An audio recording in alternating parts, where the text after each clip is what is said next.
TSC perspective education మంత్రాలను ఒక్కసారి విన్నంతనే గుర్తుంచుకునే విద్యార్థులకు ఇచ్చిన పేరు శృతధరలు.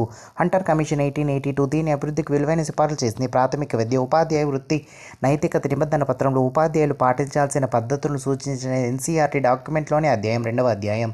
లోనా పదం ఈ ఆటకు సంబంధించింది. కాబట్టి విలువలను తెలుసుకునే ఆనందాన్ని పొందాలంటే విభాగాలను మొత్తానికి అనుసంధానం చేయాలి అనే సిద్ధాంతం. విభాగం మొత్తం సిద్ధాంతం.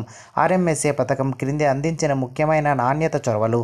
విద్యార్థి ఉపాధ్యాయ నిష్పత్తి 30:1కి తగ్గించుటకు అదనపు ఉపాధ్యాయుల నియామకం. సమాచార హక్కు చట్టం 2005 ప్రకారం అప్పీలేట్ అథారిటీని నియమించువారు పబ్లిక్ అథారిటీ. ఉచిత మరియు నిర్బంధ విద్యా హక్కు చట్టం 2009 ప్రకారం ఉచిత విద్య అనే పదానికి అర్థం ఎలిమెంటరీ విద్య కొనసాగించుటకు మరియు పూర్తి చేయుటకు బాలబాలికల్ని నిరోధించగల ఏ విధమైన ఫీజు లేదా ఛార్జీలు లేదా ఖర్చులు చెల్లించే విషయంలోనూ పిల్లలను బాధ్యులను చేయరాదు. ఎన్సీఎఫ్ 2005 జాతీయ విద్యా ప్రణాళిక చట్టం ప్రకారం విజ్ఞాన శాస్త్రం ఒక నిజమైన స్వేచ్ఛనిచ్చే పాత్రను పోషిస్తుంది మరియు ప్రజల్ని వీటి విషచక్రం నుంచి తప్పించుకోవడానికి సహాయపడుతుంది. పేదరికం, అజ్ఞానం మరియు మూఢనమ్మకం క్రింది వానిలో ప్రతిభావంతులైన పిల్లవాని లక్షణం కానిది జడత్వం.